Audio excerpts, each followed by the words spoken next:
Olá pessoal, muito grata por vocês estarem aí, me prestigiando esse programa onde nós caprichamos para levar para vocês os temas que nós escolhemos são exclusivos, são coisas que vocês aí de casa precisam ouvir e aprender. E assim eu aprendo também, a minha equipe aprende. Sou dirigida pela Sônia Martins, na Rede TV Paraná, com muito orgulho.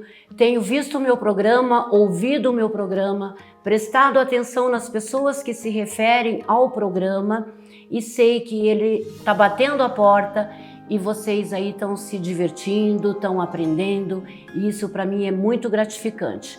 Preciso dessa ajuda, né? Que vocês aí de casa me respondam como vocês estão me assistindo, se vocês querem, que tipo de assunto vocês querem que eu fale, né? Trazer aqui pessoas que possam levar até vocês alguma coisa de necessidade de que vocês realmente precisam ouvir.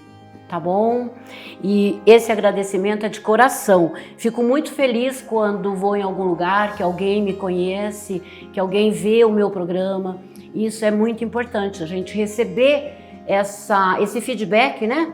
De que o nosso trabalho está sendo visto e ouvido até Paraguai, Argentina, norte do Paraná. Então as pessoas que estão aqui conosco são sempre muito bem-vindas. E muito obrigada novamente. Hoje nós estamos ainda no mês de abril, vamos falar de um mês onde nós comemoramos ou então a gente lembra bastante sobre a doença de Parkinson. Para isso, eu trago aqui novamente a nossa fonoaudióloga famosa já, né, que já está fazendo o nosso segundo programa comigo, a doutora Karina. Muito obrigada, eu quero agradecer e falar que é uma honra voltar a essa casa da Rede TV no programa Maturidade, que é um sucesso e eu sou fã, muito porque obrigada. Realmente traz muito esclarecimento e leva muito conteúdo, né, para as pessoas que estão no domicílio nos assistindo. Ouvir de você isso também é muito gratificante, né? Mas vamos lá, como eu falei, Parkinson agora esse mês, então eu preciso saber de você, de uma forma assim bem simples para que a gente possa compreender e entender o que é a doença de Parkinson. Bom, a doença de Parkinson, ela é uma doença neurológica degenerativa. É uma doença que ela não tem cura e ela tem alguns sintomas aí que o paciente vai tendo ele no decorrer da sua vida. O que é importante nós pensarmos, né? Quem fecha esse diagnóstico do Parkinson é o neurologista. Então, ao perceber determinados sinais, é interessante que a pessoa procure o seu médico neurologista para fazer as suas avaliações e verificar se realmente é esse diagnóstico. Como sinais e sintomas do Parkinson, ele vem acarretado de problema de dificuldade na marcha, tremores em mãos, pernas, rigidez. Então, esses são sintomas comuns que nós percebemos em pessoas que têm Parkinson, associado também a uma dificuldade de fala e de deglutição. Isso é no decorrer da doença? Porque normalmente a gente prestando atenção em algumas pessoas, ele tem aquele tremor, então você sempre acha, ele deve ter Parkinson, né? Ou então ele, no caminhar, na marcha dele, no caminhar dele, a gente percebe também que tem uma certa dificuldade. E depois sim a fala, onde a gente também percebe que existe uma... Eu não vou falar da forma com que eu vejo para que você explique melhor. A fala é um pouco... A língua parece enrolar, né? É uma coisa assim muito difícil de entender às vezes quando está já num ponto mais grave da doença. Seria isso? Exatamente. Então veja, esses sintomas eles aparecem no decorrer da doença e a tendência deles é piorar. Então, quanto antes iniciar uma intervenção com uma equipe multidisciplinar, fisioterapia, terapia ocupacional, fonoaudiologia e realizar ali, né, a ingesta dos medicamentos, da prescrição que o médico fizer, é onde você vai ter um controle desses sintomas e a pessoa consegue ter aí um processo de qualidade de vida. A gente também percebe na doença que é uma medicação muito pesada, né, que interfere em muitos outros problemas, né? Mentalmente, a gente sabe também que existe aí como é que eu vou te dizer? um desgaste mental também, né? Pode até haver aí uma demência por motivo dessa doença. Então é bastante complicado. Bom, doutora Karina, o que a fono pode fazer? Então, nós, enquanto fonoaudiólogos, e como eu disse, como um dos sintomas é a fala e a comunicação e a deglutição, que é uma das áreas que nós atuamos, é aí onde entra a fonoaudiologia. Então, a fonoaudiologia, ela vai trabalhar realmente no sentido de ajudar e auxiliar essa pessoa com essa dificuldade a ter uma melhor comunicação. O que acontece com o Parkinson? Eles vão ficando com o órgão fonoarticulatório todo rígido, eles vão tendo uma menor abertura de boca, a voz ela sai mais fragmentada, mais baixa. A língua já não tem tanta mobilidade, como você bem discorreu. Então, o que acontece? O fonoaudiólogo ele vai trabalhar com exercícios motores e exercícios vocais para estar ajudando essa pessoa a ter uma melhor qualidade de vida. Quando nós nos deparamos com pessoas que possuem Parkinson, é muito comum nós percebemos o isolamento social. Por quê? Porque ele já não consegue mais se comunicar, ou aquela pessoa que é a pessoa que está ao seu redor não tem mais paciência para entendê-lo, porque a sua voz fica mais num tom mais baixo.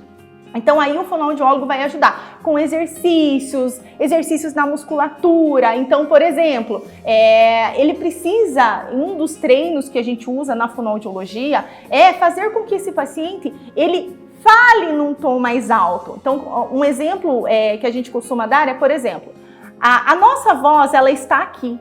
A do paciente com Parkinson está aqui. Sim. Quando nós vamos trabalhar na fonoaudiologia, nós vamos jogar exercícios para que a voz dele venha lá em cima, para que a gente consiga equiparar com o nosso tom de voz normal. Então, a gente faz a orientação para que eles façam uma boa articulação na hora da fala. Então, é interessante que essa pessoa treine a articulação de palavras, de pequenas frases.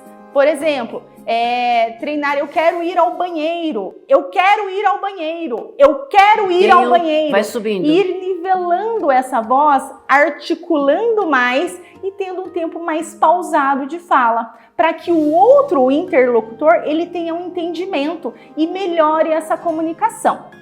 Quando a gente vai pensar na parte da alimentação, então você começa a perceber que essas pessoas começam a ter engasgos, sim, elas não conseguem dar conta de deglutir a saliva, então alguns começam a ter uma cialorreia, que é uma salivação escorrendo no canto da boca. Ele já não consegue tomar uma água porque a mão treme, não segura e a aí colher, ele não tem o controle da cabeça. Então nós analisamos essa pessoa e as suas dificuldades e traçamos estratégias para que a gente possa ter ali uma qualidade de alimentação.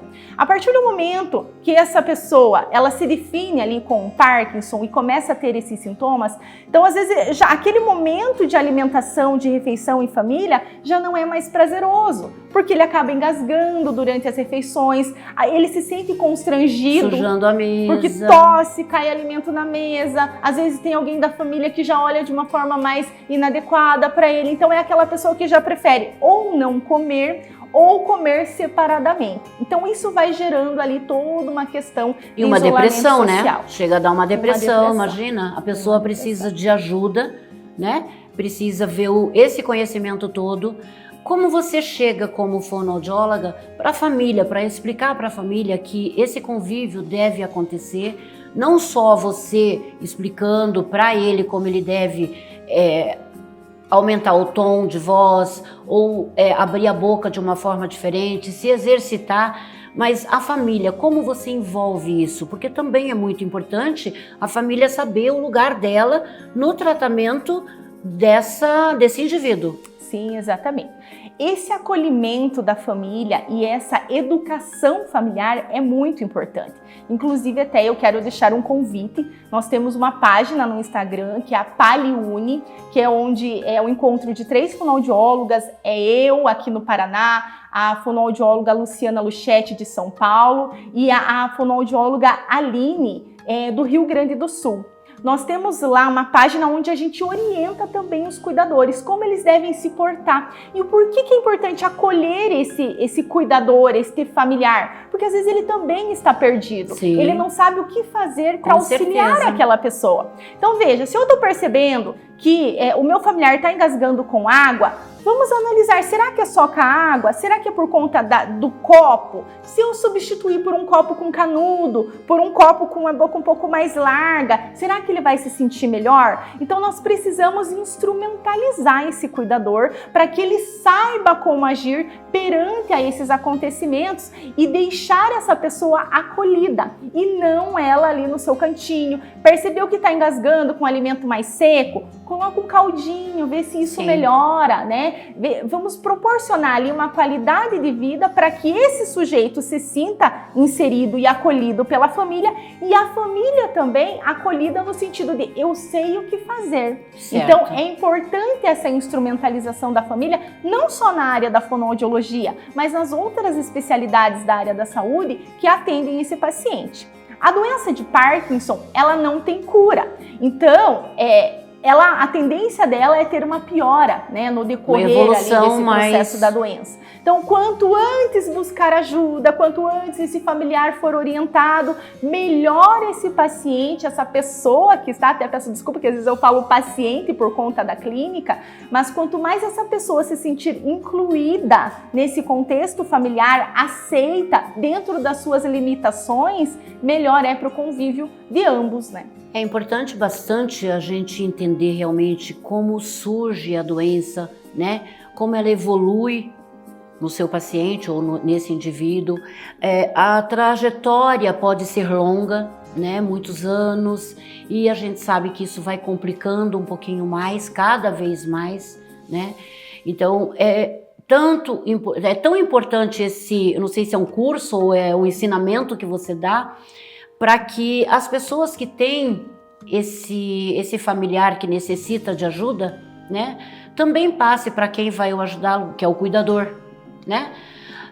Nós, em casas de repouso, nós sempre temos um fonoaudiólogo que explica, né, de como você vai proceder àquela alimentação, como você vai dar água, qual é a forma melhor de você caminhar com esse indivíduo, né? Mostrar para ele que ele é capaz de fazer muitas coisas, trabalhos manuais, né? Então a gente tem outras coisas que nós fazemos também com a pessoa que tem o mal de Parkinson.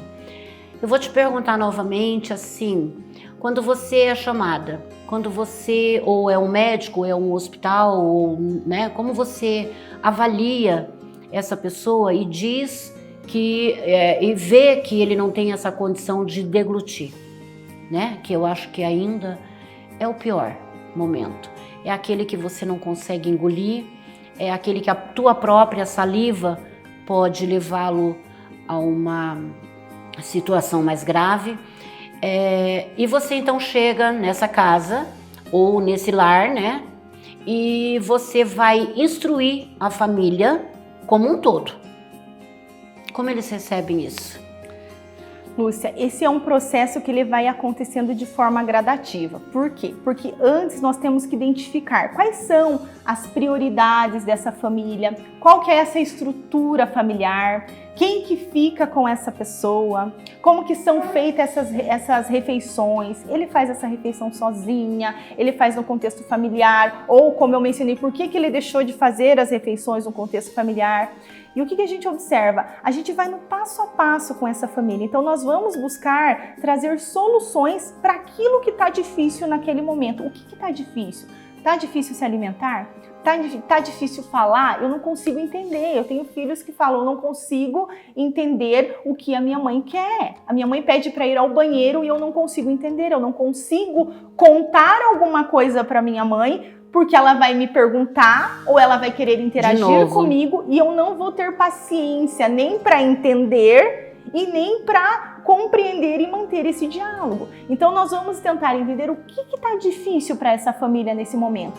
E é nesse momento onde a gente vai caminhar juntos e traçar estratégias para melhorar. Então, trazendo essa família para perto e essa família também se percebendo o que precisa melhorar. Eu percebi que é o engasgo agora, vamos trabalhar. Será que ele está engasgando? Será que a gente precisa adaptar uma consistência? Será que é o momento da gente pensar numa alimentação via tubo? Essa consistência que você está falando é um produto que se coloca para deixar a alimentação mais resistente, mais...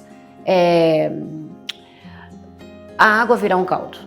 Isso, gelatinosa. tem os pozinhos, né, que são os espessantes alimentares, que alimentos líquidos, água, chá, suco, sopas de caldos mais ralos, nós conseguimos espessar e ele fica em várias consistências. Então ele fica ali desde a consistência mais fininha, como se fosse um néctar de um suco, mais grossa, como se fosse um mel, mais grossa, como se fosse um pudim, que você vira a colher e a colher não cai. E tem pacientes que se beneficiam de algumas dessas consistências e que não podem tomar a água. Ou que eles podem se alimentar de uma refeição livre, arroz, feijão, desde que não seja muito seco. Seca. Então precisa ter ali uma umidificação dessa alimentação, um caldinho, o arroz precisa estar bem cozido. Então, às vezes, a gente consegue melhorar essa qualidade de vida desse paciente que nesse momento está com vários engasgos, apenas alterando uma ou outra coisa. A partir do momento que você conversa com o familiar ou com o cuidador, para ajudá-lo, né? Sim, é nesse formato que é o nosso trabalho. E a família que adere a essas orientações, então ela começa a perceber que aquilo muda o ambiente, muda a qualidade de vida, muda o humor, ele consegue interagir melhor com o seu ente querido, e isso faz muita diferença ali na convivência. O que a gente tem que pensar? O cuidador, ele precisa ser cuidado. Ele precisa ser ouvido. Ele já está passando por uma situação que é muito difícil. Exato. Né? Então, se ele não tem alguém para estar caminhando com ele, orientando, tirando as dúvidas, é tudo muito mais difícil lá na frente, nesse decorrer da doença. Nós já tivemos muitos casos de Parkinson. Parkinson hoje é uma doença... eu, quando comecei com casa de repouso, eu achava que Parkinson era tremer, né? E eu já vi pessoas que nunca tremeram e têm o Parkinson. E já vi pessoas até o último momento da vida. É uma situação dolorosa para todas as pessoas, né? O que a gente fala muito para a pessoa que tem o Parkinson é que ele deve falar compassadamente, devagar, caminhar devagar, porque ele começa a tropeçar, né? Induzir ele a ficar mais próximo da gente e não ficar recluso, né? Participar de alguma programação onde a casa ofereça esse tipo de trabalho. Mas o pior de tudo, o que eu acho mesmo, é a medicação. A medicação, para quem tem Parkinson, gente, é muito pesado. É muito pesado. Então, vai aí uma situação delirante, né? Os delírios, essa forma de você cuidar, essa forma de você tratar, tem que ter muito amor, tem que ter muito carinho, tem que ter muito afeto, porque passar por uma doença já é difícil. Imagina você ser rejeitado por uma situação e você mesmo ser rejeitado, né? Quanto tempo você leva, ou quanto, não sei se existe essa possibilidade de você me responder, quanto tempo é esse teu tratamento, esse teu cuidado? O acompanhamento com a pessoa que tem Parkinson é por todo o restante da sua vida. Quanto antes iniciar esse tratamento, mais nós vamos retardar essa progressão da doença, tá? Então, quanto antes, melhor é, mas não tem um prazo determinado. Nós não vamos parar de acompanhar esse paciente. E aí, quando a gente entra, né, você até mencionou ali na questão medicamentosa. Então, quando a gente entra com as terapias, né, que são um aporte também para esse paciente e se controlam os sintomas dele, então a medicação também às vezes é regulada para ele, já não deixa ele mais tão sonolento, não deixa ele tão, às vezes, né, com confusão mental. Então, isso é muito importante. Não é só o neurologista e o medicamento. Tem que acertar o tempo e a hora. Né? Tem que ter todo esse acompanhamento para ver realmente aí uma qualidade de vida desse paciente. Doutora, qual é a maior reclamação da pessoa que tem Parkinson para você? A maior reclamação é: eu não consigo me comunicar com a minha família. Por incrível que pareça, você até mencionou da questão da alimentação, né? Mas não, é o não me comunicar. Eu penso que talvez esse não comunicar, eu me perdi enquanto sujeito, quem eu sou. Eu sou um sujeito que eu não tenho mais nem voz para falar com o outro não consegue me ouvir, não consegue me entender e nem me compreender. Então, poxa, eu quero ir ao banheiro, eu quero um copo d'água, eu quero, às vezes os que usam fralda, eu quero que troque a minha fralda e eu não consigo comunicar, o outro não me entende. Então, quando eu perco essa comunicação, é o mais sofrido para eles. E às vezes a comunicação é só ajuste de melhor articulação. Por isso é importante o teu serviço, né? E volume. Automaticamente, só no aumentar o volume, ele já vai ter uma melhor articulação. Tá? Mas isso é um trabalho progressivo. Todos os dias? Todos os dias. Pelo menos 3 vezes na semana aí? Pelo menos. Né? Para que nós tenhamos resultados. É como uma academia. Se eu for uma vez na semana na academia, eu vou ter um resultado. Sim. Se eu for 3, se eu for 4, se eu for todos os dias, é outro resultado. Quer dizer, a medicação estando correta, horário correto, a família ajudando, né? E esse indivíduo tendo condição de conversar, de falar mais pausadamente, isso tudo só vai ajudar. Sim, com certeza. Porque da mesma forma que a família tem a dificuldade de entender tudo isso, eu tenho certeza que para o indivíduo que está tendo isso é pior ainda, não é mesmo? Para o indivíduo que está passando por aquela situação, a gente comenta, né? A gente pensa que o luto é só da morte e do morrer. Não, ele está num processo de luto, de negação, do meu eu ideal, o meu eu perfeito, né? Eu não tenho mais a minha autonomia, eu tenho alguém ali que está tendo que vir para fazer os meus cuidados, me dar banho, invadindo a minha privacidade.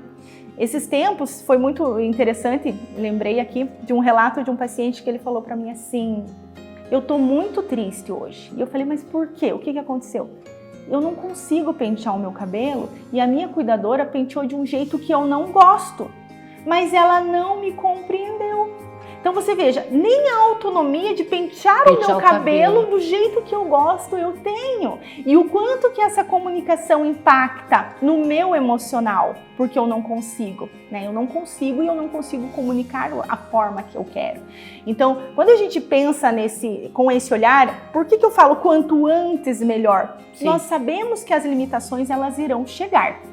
Então, o que nós vamos pensar? Nós vamos poder fazer um script, um livro, que é o que eu faço às vezes com os meus pacientes.